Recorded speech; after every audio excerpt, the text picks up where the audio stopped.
ఇప్పుడు మనకు original documents ఇవ్వరంట.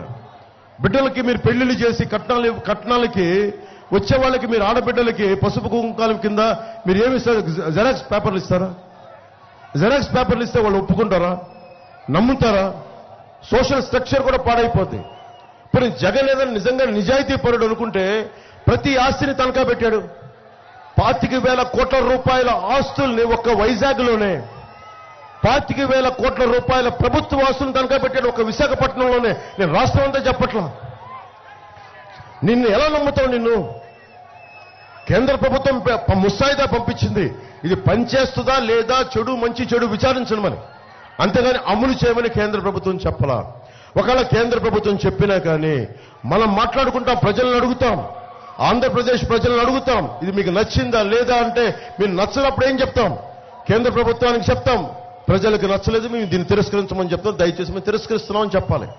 కానీ జగన్కి దీంట్లో చాలా లాభం కనిపించింది. ఏ హక్కులు లేకుండానే ఇళ్లలోకి వచ్చి మన ఆస్తులు లాక్కుంటా ఉన్నారు. దొంగ చేతికి తాళాలు ఇచ్చినట్టు అవుద్ది. మనం కూర్చోబెట్టి మీరు ల్యాండ్ టైటిలింగ్ యాక్ట్ మనం ఒప్పుకుంటే లాయర్లకే సంబంధం లేదంట. మీ ఇల్లుని ఏమన్నా కబ్జా పెడితే పోలీస్ స్టేషన్కి వెళ్ళి నెక్స్ట్ వెళ్ళి గవర్నమెంట్ ఆఫీసర్ దగ్గరికి వెళ్ళాలంట. గవర్నమెంట్ ఆఫీసర్ మీ మనిషి అయితే మాకెక్కడ న్యాయం చేస్తాడు?